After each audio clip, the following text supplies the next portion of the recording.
नमस्कार विद्यार्थियों, मैं डॉक्टर ममता शर्मा, सहायक आचार्य हिंदी, राजकीय महाविद्यालय जैसलमेर से आप सभी का ज्ञान सुधा सक्सेस साथी चैनल में स्वागत है। जैसा कि आप जानते हैं कि ये चैनल उच्च शिक्षा विभाग राजस्थान की पहल पर आयुक्तालय कॉलेज शिक्षा जयपुर द्वारा ऐसे विद्यार्थियों के लिए तैयार किया गया है जो विभिन्न प्रतियोगी परीक्षाओं की तैयारियां कर रहे हैं। इसी दृष्टि से आज हम रीतिकाल के दो प्रमुख कवियों के बारे में पढ़ने जा रहे हैं। नाम है भूषण और मतीराम। इन दोनों कवियों के विषय में विभिन्न प्रतियोगी परीक्षाओं में जितने भी प्रकार के प्रश्न पूछे गए हैं उन सभी की चर्चा आज हम करेंगे। और खास करके ऐसे विद्यार्थी जो हिंदी साहित्य में नेट की या कॉलेज लेक्चरर की या स्कूल लेक्चरर यानी फर्स्ट ग्रेड टीचर की तैयारी कर रहे हैं, उनके लिए आज का वीडियो उपयोगी हो ऐसी मेरी मंशा है। और इसीलिए इन परीक्षाओं में इन दो कवियों के संबंध में जितने भी तथ्य पूछे गए हैं या पंक्तियां पूछी गई है या प्रश्न पूछे गए हैं उन सभी की चर्चा आज के वीडियो में होगी। इस चैनल पर रीतिकाल पर पहले भी 2 वीडियोस अपलोड किए जा चुके हैं। उनमें हमने पढ़ा है कि रीतिकाल में कवियों की 3 श्रेणियां रही है, या यूँ कह सकते हैं कि उनके लेखन के आधार पर उनको हम 3 भागों में बांट सकते हैं: रीतिबद्ध, रीतिमुक्त तथा रीतिसिद्ध। रीतिबद्ध कवि वे हैं जो किसी न किसी रीति से बंधे हुए हैं। रीतिबद्ध काव्य से तात्पर्य है लक्षण ग्रंथ, अर्थात काव्यांगों का लक्षण देकर उनके उदाहरण स्वरूप रचित काव्य ही रीतिबद्ध काव्य कहलाया। दूसरा प्रकार है रीतिमुक्त। रीति या बाह्य बंधनों से मुक्त काव्य जो था, या इसे हम स्वच्छंदतावादी काव्य भी कह सकते हैं, या दूसरे शब्दों में हम कह सकते हैं कि रीतिमुक्त काव्य से अभिप्राय वह काव्य है जो सभी प्रकार के रीति बंधनों से मुक्त होकर स्वच्छंद आधार पर रचित है, जिसमें हृदय पक्ष की प्रधानता है। तीसरा वर्ग है रीति सिद्ध कवियों का। रीति सिद्ध कवि वे हैं जिन्होंने लक्षण ग्रंथों को आधार तो नहीं बनाया, परंतु इसमें लक्षण ग्रंथों का प्रभाव स्पष्टतः परिलक्षित होता है। कहने का तात्पर्य है किसी रीति का अनुसरण तो नहीं कर रहे, परंतु इनके काव्य में रीति स्वयं सिद्ध हो जाती है। अब आते हैं तीनों ही प्रकार के कवियों के नामों पर। सबसे ज़्यादा जो सवाल पूछे गए हैं वो रीतिबद्ध और रीतिमुक्त कवियों के बारे में ही पूछे गए हैं। नेट की परीक्षा में रीतिबद्ध कवियों में क्रम पूछ लिया जाता है कभी कभी कि सबसे पहले जन्म के आधार पर आप कवियों का क्रम में बैठाएं। तो यहाँ पर जिस क्रम में प्रस्तुत किया जा रहा है ये जन्म के आधार पर ही है। आप इनको इसी प्रकार से याद भी कर सकते हैं। रीतिकालीन रीतिबद्ध कवियों में सबसे उम्र में जो सबसे बड़े हैं वे हैं केशव, जिनका जन्म 1560 ईस्वी में होता है। दूसरे स्थान पर आते हैं चिंतामणि त्रिपाठी, 1609 ईस्वी में इनका जन्म है। फिर है इन्हीं के भाई भूषण, जिनका जन्म सन 1613 में। फिर मतीराम, जो चिंतामणि और भूषण के भाई हैं, जिनका जन्म है सन 1617 ईस्वी। इनके बाद आते हैं कविवर देव, जिनका जन्म सन 1673 ईस्वी में। फिर रसलीन कवि, जन्म 1699 ईस्वी। फिर कवि गोप, सन 1716 ईस्वी।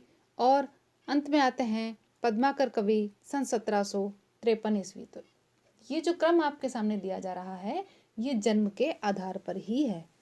दूसरी जो श्रेणी है वह रीतिमुक्त कवियों की है। इन सबसे वयोवृद्ध कवि जो हैं वे हैं घनानंद, जिनका जन्म सन 1690 ईस्वी में हुआ है। आलम और बोधा के जन्म के विषय में कोई प्रमाण उपलब्ध नहीं है। फिर आते हैं कवि ठाकुर, जिनका जन्म सन 1766 ईस्वी में होता है। और अंत में है कवि द्विजदेव, जिनका जन्म सन 1820 ईस्वी हमें प्राप्त होता है। तीसरी जो श्रेणी है वह है रीति सिद्ध कवियों की। सबसे प्रथम स्थान कह लीजिए या सबसे प्रसिद्ध स्थान कह लीजिए बिहारी लाल का आता है। कवि बिहारी जी का जन्म सन 1595 ईस्वी में है, इसलिए ये जन्म के आधार पर भी रीति सिद्ध कवियों में सबसे प्रथम स्थान पर है और प्रसिद्धि के आधार पर भी। दूसरे स्थान पर आते हैं कवि वृंद, जिनका जन्म सन 1643 ईस्वी में हुआ है।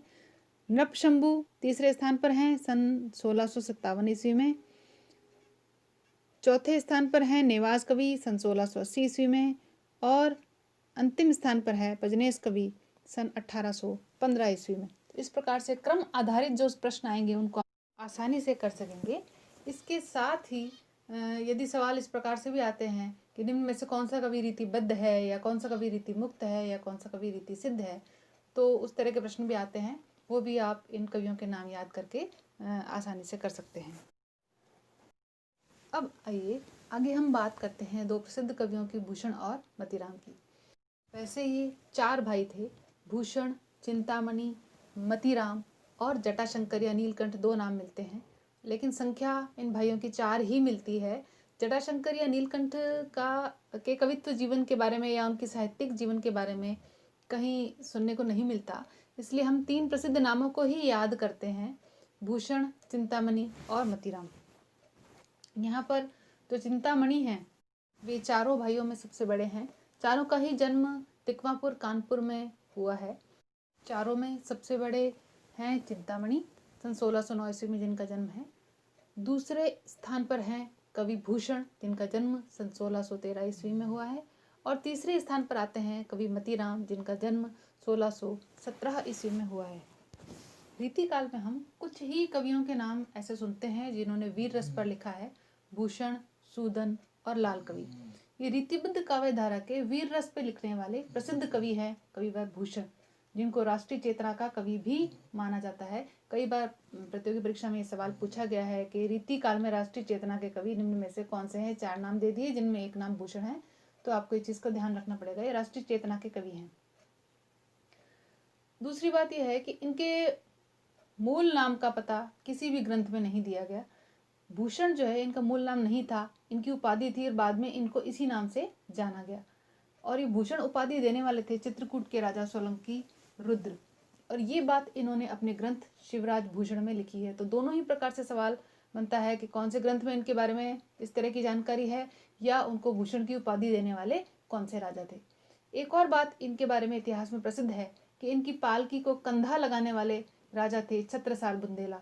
ये एक ऐसा कवि थे जिनको राज दरबार में इतना सम्मान था कि स्वयं राजा इनकी पालकी को कंधा लगाने आए थे। और इसी पर इन्होंने एक उक्ति भी कही थी कि सिवा को बखानों की बखानो छत्रसाल को। इनका जितना भी काव्य है उनके प्रमुख नायक शिवाजी और महाराजा छत्रसाल हैं, तो इन दोनों पर इनकी रचनाएं भी लिखी गई है, जिसको भी हम याद करेंगे। वैसे तो ये कई राजाओं के आश्रय में रहे, लेकिन इनके मन के अनुकूल जो आश्रयदाता थे वे थे छत्रपति शिवाजी और दूसरा नाम था महाराजा छत्रसाल, जिनकी वीरता से ये बहुत ज़्यादा प्रभावित थे। हिंदी साहित्य के इतिहास में इनके द्वारा रचित 6 ग्रंथों की चर्चा होती है, जिनमें उपलब्ध केवल 3 ग्रंथ हैं। पहला नाम है शिवराज भूषण।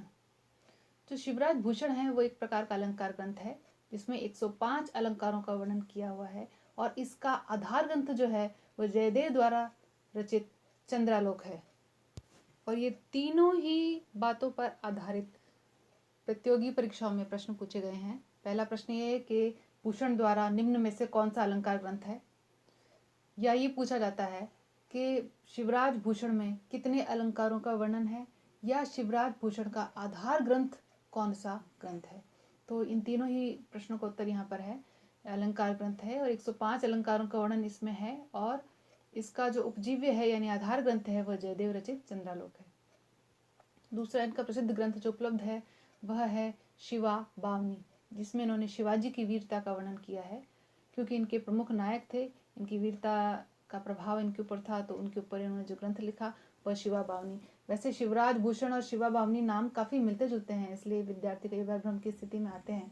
तो आपको ध्यान रखना पड़ेगा कि शिवाजी के जीवन पर लिखा गया जो ग्रंथ है वह शिवा बावनी है, न कि शिवराज भूषण। तीसरा ग्रंथ जो इन्होंने छत्रसाल की वीरता का वर्णन करते हुए लिखा था उसका नाम है छत्रसाल दशक। ये दो ही इनके नायक हैं जिन्हें आधार मानकर भूषण ने वीर रस से ओतप्रोत यानी वीरता परक रचनाएं लिखी है। ग्रंथ और ऐसे हैं जिनके बारे में परीक्षा में बहुत बार प्रश्न पूछा गया है, तो आपको पता होना चाहिए कि ये तीनों के तीनों भूषण द्वारा रचित है। हालांकि ये अनुपलब्ध है, लेकिन अन्य ग्रंथों में भूषण द्वारा स्वयं इनकी चर्चा की गई है, इसलिए ये 3 नाम भी आपके द्वारा याद किए जाने बहुत जरूरी है। भूषण उल्लास, भूषण हजारा और दूषण उल्लास, ये 3 नाम, ये तीनों ग्रंथ जो है कविवर भूषण द्वारा रचित हैं, तो आपको नाम देख के अंदाजा लग जाएगा। एक इनके बारे में खास बात जो रामचंद्र शुक्ल द्वारा रचित हिंदी साहित्य के इतिहास में मिलती है, इनके द्वारा एक नवीन अलंकार की उद्भावना की गई थी, और वह अलंकार था भाविक छवि अलंकार, जिसे संस्कृत से आदृत माना जाता है। संस्कृत ग्रंथों में भाविक नाम का एक अलंकार था और ये उसी का परिवर्धित रूप जो है वो भूषण द्वारा भाविक छवि नाम से किया गया है। आगे बात करते हैं, कभी कभी प्रतियोगी परीक्षाओं में कुछ पंक्तियां देख करके भी प्रश्न आते हैं इस कवि के ऊपर।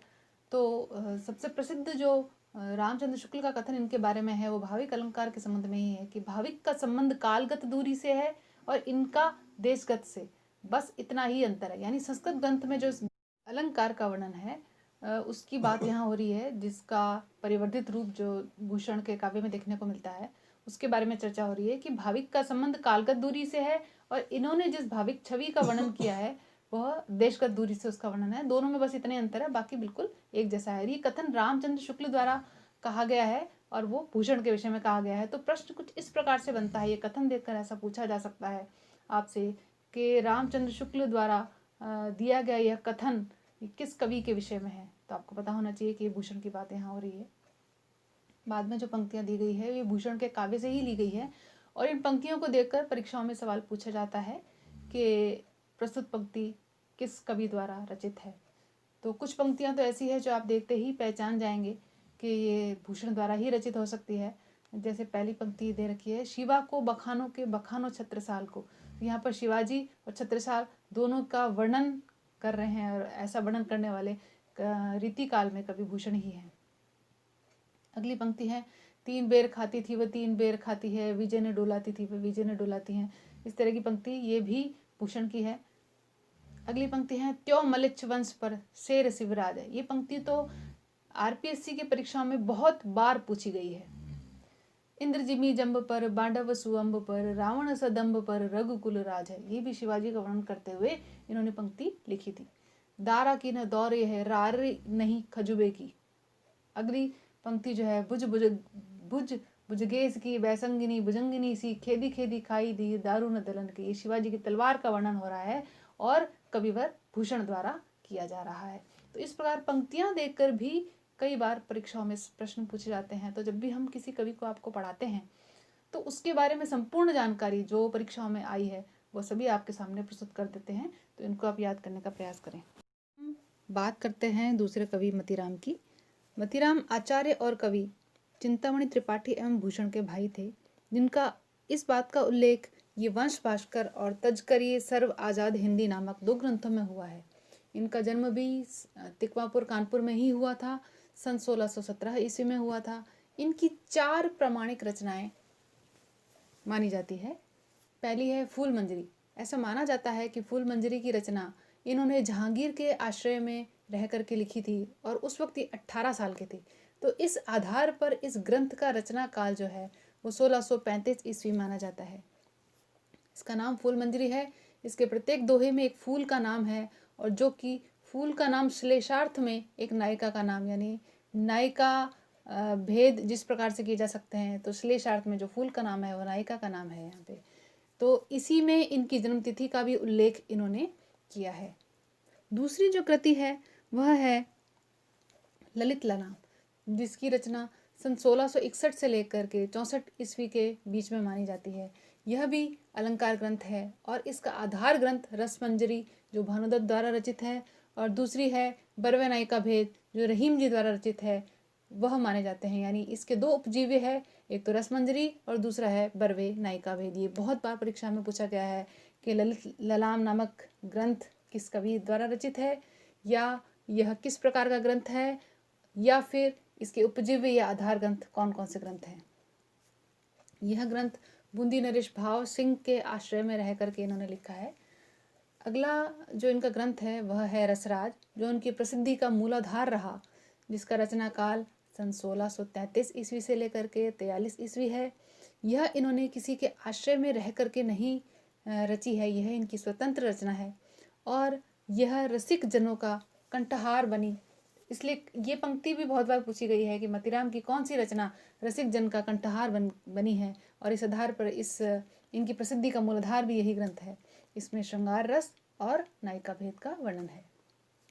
चौथा इनका जो ग्रंथ उपलब्ध है और प्रामाणिक माना जाता है वह है मतीराम सतसई, जो कि सन 1643 ईस्वी के आसपास बिहारी सतसई की प्रेरणा के आधार पर लिखी गई थी और इसका संकलन किन्हीं भूप भोगनाथ नामक कवि के लिए किया गया था।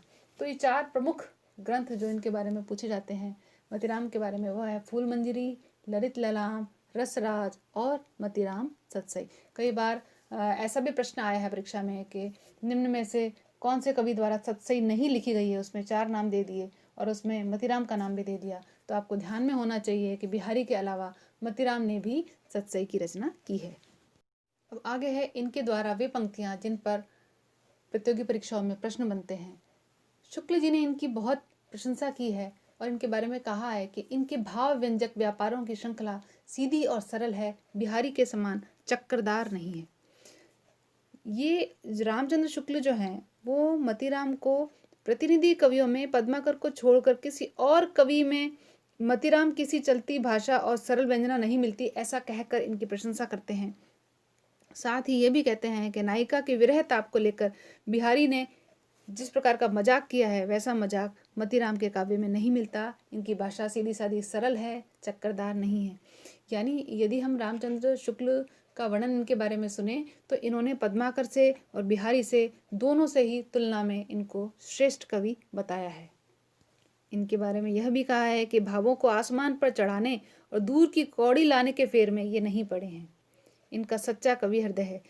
शुक्ल जी ने इनको और घनानंद जी जो कि रीतिमुक्त कवि हैं, इन दोनों को सच्चा हृदय कवि कहा है। उनको प्रेम के पीर का कवि कहा है और इनका सच्चा हृदय कवि कहा है। तो ऐसी पंक्तियां कई बार परीक्षा में पूछी जाती है, तो आपको याद होनी चाहिए। आगे की जो 2 पंक्तियां हैं ये इन्हीं के काव्य ग्रंथों से ली गई है जो परीक्षाओं में पूछी जाती है पंक्ति दे करके कि प्रस्तुत पंक्ति किस कवि द्वारा रचित है। तो पहली पंक्ति है, कुंदन को रंग फीको लागे, झलके अति आंगन चारु गौराई। ये पंक्ति मतीराम के ग्रंथ से उठाई गई है। दूसरी है, वे वनमाल हिये लागिए अरु वे मुरली अधरा रस पीजे। इस प्रकार का सुंदर वर्णन जो है वो मतीराम द्वारा किया गया है। हम देखते हैं कि रीति ग्रंथ वाले कवियों में इस प्रकार की स्वच्छ चलती और स्वाभाविक भाषा बहुत ही कम कवियों में मिलती है।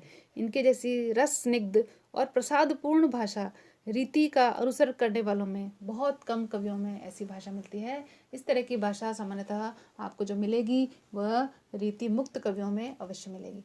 तो ये था 2 कवियों का प्रमुख वर्णन और इनके द्वारा कुछ पंक्तियां जो परीक्षाओं में पूछी गई है। आप इसकी तैयारी करें और इस संबंध में जो भी प्रश्न हो आप कमेंट बॉक्स में लिख करके पूछ सकते हैं। धन्यवाद।